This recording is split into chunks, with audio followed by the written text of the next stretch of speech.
现在最重要的一个事情，马上就是要过华人新年，对吧？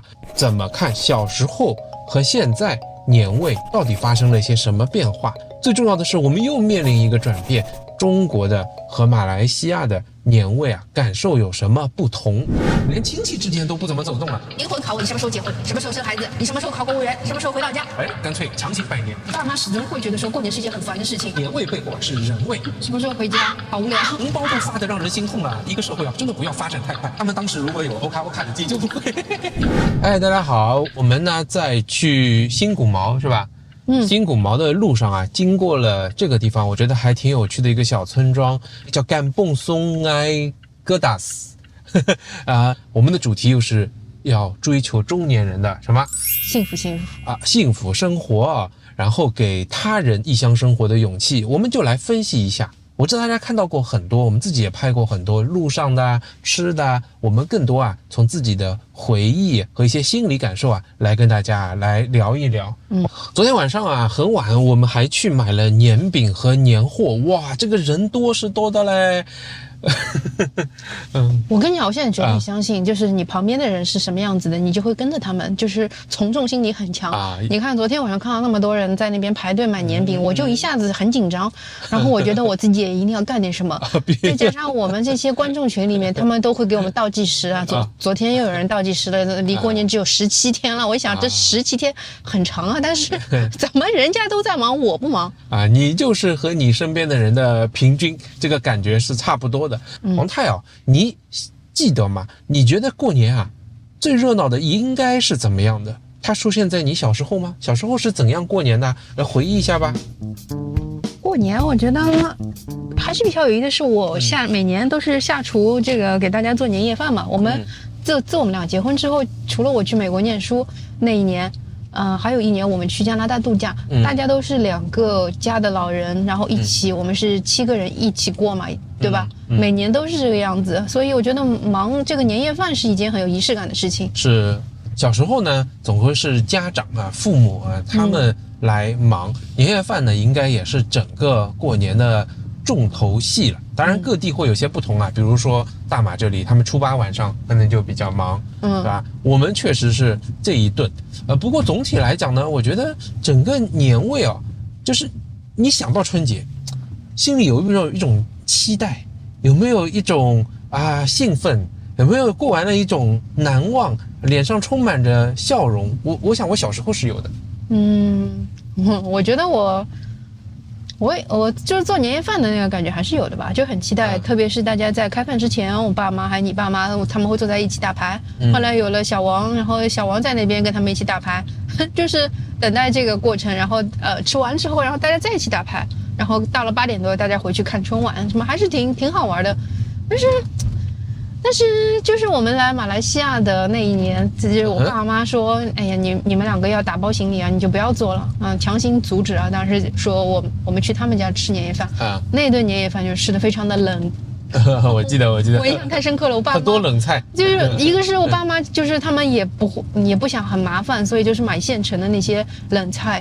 其实天冷的时候吃冷菜感觉真的不好。还有呢，他们就是觉得不要浪费，就是你感觉这个菜就很少，那个量很少，然后你看到这几个菜你又不忍心吃，你怕你吃了然后别人就吃不到。就是那一顿饭我是没有吃饱，我印象太深刻了。那个过年我就一下子我觉得我再也不想过年了。我呢是感觉工作的后几年，也就是离开大马的前几年开始就感觉春节的这个味是变得很淡很淡。而你想，首先在形式上不允许放烟花爆竹那个是很多年，10几20年了。大家的走动也变得很少了。以前一个过年，我记得我刚开始工作的时候印象特别深，就是休息7天吧。我说在外面吃了大概有9场，都是和朋友同事聚会，就感觉大家得到了充分的心灵的放松。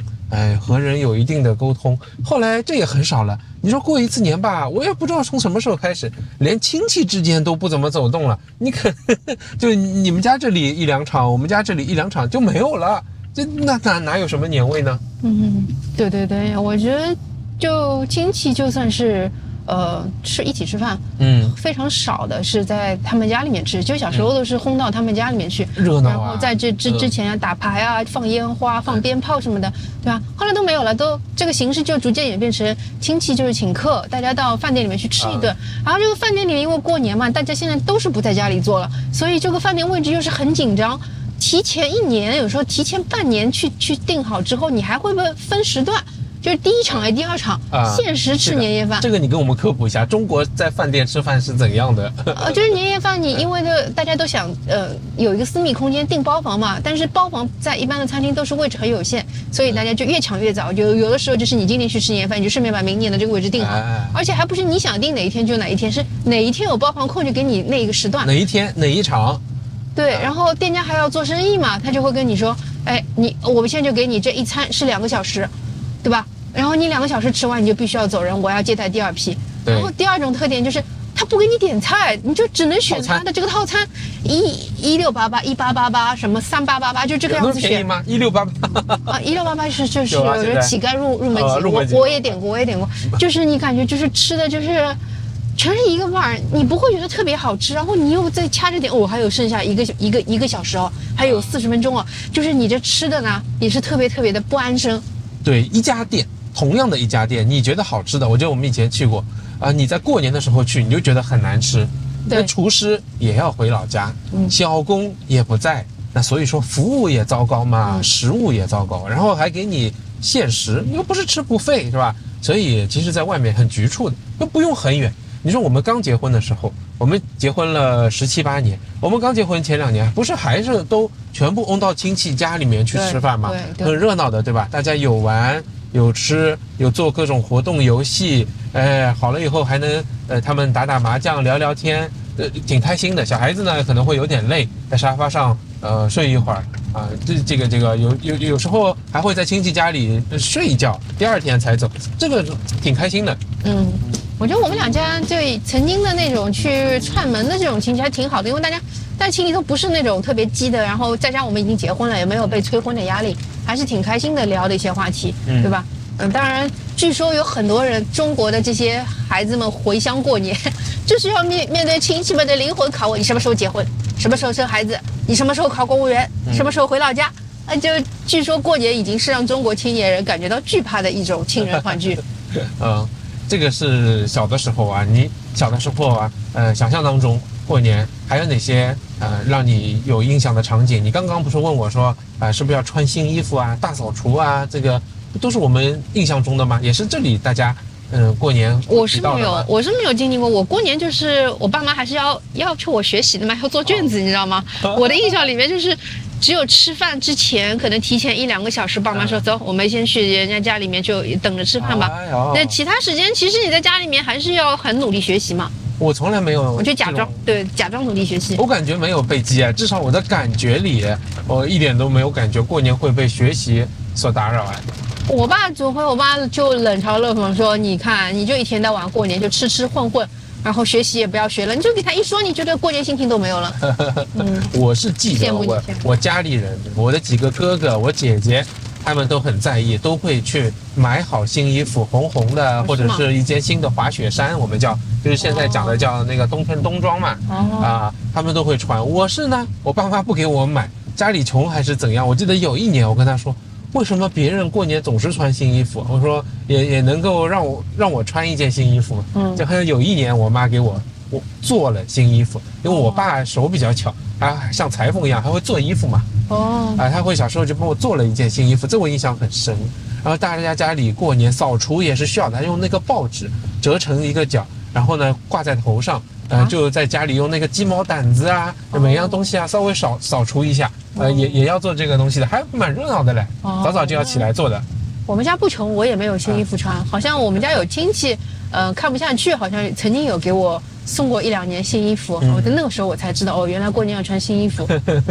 然后阳台上我们家也是挂着那种咸鱼啊，什么腊肉啊。这个我们家也有，我外婆在世的时候都会给我们做，我们也会挂起来。老人走了，可能大家习惯也就变了哈。对，我们家里面的也散掉了。老人去世之后，就真的是完全是跟以前不一样，就主心骨没有了。我外婆家不也是吗？对，对吧？一模一样的，完全都散了。这你看，年味啊背后其实就是人味，我们的记忆背后其实也是一些时代的变迁啊。我还记得等到那个最后一天，就是那个叫元宵节嘛，我爸小时候也会给我做那个兔子灯啊，但后来给 Wilson 不还是在做嘛。我不知道，我们家的这个很怪，我爸妈始终会觉得说过年是一件很烦的事情，尤其是他们始终认为不应该在吃花那么多的时间精力嘛，所以你就会觉得每一年他们就是重复怎么的 shortcut 就怎么的来，每一年吃的东西都是差不多，外面的预制好的，然后他们冰箱里面已经放了1-2个礼拜的，热一下给我们吃。我真的是，我印象里面就是过年不会吃得更好，而是吃得更糟糕，你知道吗？那预制菜啊本身不是问题，关键是不好吃，然后呢配料又不干净。他们当时如果有欧卡的鸡腿，你就不会有这个感受，强行加入啊。所以你看我的记忆是这个，还蛮开心的。过年你看到每个亲戚家里还会给你送红包，但这种感觉真的随着长大，就是你讲的老人去世。我还想强调一点，这个社会发展太快不好，它的变革也太快，人心适应不过来。你像我们各种仪式也不让搞，哎呀，这个大家追求金钱，有一阵子2000年之后经济发展的很快，大家都人情都会变得更加冷漠一点了。这个体现在过年也是可以感受得到的，对吧？你看吃饭追求效率，家里不要做了太麻烦，都出去吃。我觉得像我的企业我所服务的外资企业反而是比较有人情味的。就我们在那个放工，最后新年放工一天，我们都会叫 early release，就是你吃了午饭，你没什么事儿，你就直接回家了。然后我曾经有一个服务的东家，我们是坐班车嘛，班车平时是5点半发车，然后在那个过年那一天，他就会前那一天就会下午2点半就发车，让大家回去买年货，准备这个团年餐，然后还会请大家吃一个团年饭，每年都会有的，是，对吧？我们的感觉呢，也是随着我们自己和大家来说是有所变化、有所不同的。总之呢，我们到了大马，刚王太已经讲，受到身边人的影响真的是感受到浓浓的年味我们也可以来说说看你每天和大家聊的是一些什么，然后新年要做一些什么准备。虽然我们到这里才2年相当于2岁的小孩，哪有什么很多的朋友有吗？哪有什么了解很多但是呢，也在认认真真的准备过年对吧？来说说看王太。今年嘛，就是属于要脸皮厚一点。那朋友不多，那就没有串门的话，那就主动要制造机会去串门。我已经很13点的去问了一些朋友说，我们不是都打算我们来强行拜年对，强行拜年，对，就是去观察一下，是因为马来西亚华人是怎么过年。对，我们问过一些朋友说，哎呀，你看别人是因为别人有问过我们说怎么样，新年有些什么安排吗？我们说，哎呀，我们在这里认识的朋友也不多，没有什么地方去。大家都告诉我们说，哎呀，其实我们过年这个大家都很随意的，都很开放，很这个热情的，你可以直接跟别人说一下就去拜个年。我们想干脆我们就来一个强行拜年，对吧？就约了，现在都约了好几个朋友了，是吧？我们也没有好几个，就是对，也反正开口了，已经约了几个朋友了嘛，对吧？对，我们已经发出了强行拜年的预约了吧？对，不管他们接不接这个我们就杀过去了，说我们来拜年了。然后你发现这个事情一干完之后吧，你开口之后，你就要想，我上门一定是要送点心意的，然后就开始盘算说，他们家有老人了，我们要送点什么？他们有小孩了，我们要怎么样？然后你就开始有事干了，要开始去办年货了。对，所以我说年味背后是人味。你还观察到大家过年很焦虑是吧？说3周啦，时间要不够了，那他们要干什么呢？就说不够了。打扫，这个确实是然后我就平时我们其实在中国的话没有过年打扫的习惯，但是他们一说打扫，我就检视了一下，我想了想，冷气机要擦一擦吧，然后所有的抹灰这个可见区域都要擦一遍嘛，厨房要弄一遍嘛，然后就确实是你不能一天全部干我所有活分批，基本上17天的话，每天都要干1-2个小时真的。还有大家还是要讲出去采购一些东西，对，啊然后就是群里面交流说，就是这很好玩，就比价嘛，就是一些比如说大家要喝的那个 Shandy，大家都在除了要买到，还要买到最便宜，大家都有这个精神。对还有就是出来的一些有一个叫什么是吧？哪里更便宜？对，某一个什么牌子出的新款的这种什么 Love Letter， 今年要尝试一下吧，居然据说出了摩卡风味，什么咖喱风味，对吧？这个任务好重啊！我跟你说，去了几个商场没看到，你知道吧？我接下来继续找。对啊，我们不是有个朋友啊，昨天为了抢到某一款的 KitKat，跑了4、5家，最后要托槟城的亲戚带回来。对，然后我正好看到我们这边沙登有，我就买了一些。我准备跟他讲，就是不用到槟城去了，我在沙登给你搜罗一下。对啊，还有朋友说昨天一整天都在忙着采购年货，是吧？我觉得大家怎么在这方面也很大方，你知道吗？就是完全不考虑说这个成本。我有问过这个朋友，我说这个塑料东西很贵啊。对啊。他说钱赚了不就是要花的吗？而且就是过年花。那钱赚了不是要省的吗？我们觉得我们中国人，至少我们一家都是这样的想法。我其实是有另外一个角度啊，你说，大家听听看有没有道理？因为我们去年也做过一个节目，是讲红包的。就你过年的时候，你想想看。红包都发得让人心痛了，你怎么还会花钱买东西吃吃喝喝呢？花那么多钱啊！因为我刚工作开始赚到钱了吧？我是不是觉得，哎呦，这比我小的还没有念大学的，我们就要给他红包？那你那个时候你想，如果10年前一个人给500吧，不认识的人给个200、300吧，也说不定还有朋友要结婚要去亲戚家拜访。那你工作才攒了多少钱啊？真的是要花的差不多了，是吧？我觉得这是一个原因。在大马这里，大家红包就随意嘛，对吧？但是你看，我们两个在中国也不是属于那个就是将过日子的那些群体，我们也是富裕就是会有富余嘛，就是工资。为什么不是富裕会有富余？但是为什么我们的这个概念就是说过年怎么很花钱啊，很烧钱，就会有这种心痛的感觉？可是这里的人为什么他就是花钱，就是真的是如流水啊，过个年。我觉得他们有另外一种富余，就是呢，他会觉得我的生活是有保障的，我的生活是有奔头的，对吧？我未来的养老啊，我家里人啊，都是得到一定的保障，生活是开心的，所以他会把钱花出去。花钱，就像中国为什么现在信贷有些危机，花钱和信心是有很大的关系的。你对生活充满了信心，你才会去花钱。那中国一个就是红包。红包呢，说实话挺无聊的，快钱，我给你，你给我就结束了。第二个呢，我觉得是什么？就是马来西亚人，我发现啊，昨天我看他们买了好多饮料，同样买年货，我们是不买饮料的，他们买了很多饮料。为什么要买饮料呢？就肯定有人到家里来聚会，你要准备给别人，就他的买年货、年饼也好，买饮料也好，都是为了大家在聚餐的时候去消磨、打发这个时间。那大家有一个 chat。有这种family time， 有这种 friend time， 所以他的这个是悠长的，是休闲的，是人与人之间有交流的一种过年。我才是这样。大家如果觉得我说不对，那么你来指出，对吧？你说的对，你就打赞，你就点赞打赏。对，但是我记得我们那刚来那个时候去你朋友家里面过年，去吃他们的这个团年餐，就是大家就是。也就是7、8种食物，然后外面 order 回来的大份的那个放在锡纸盒子里边，就像自助餐一样，大家自己去取用一点。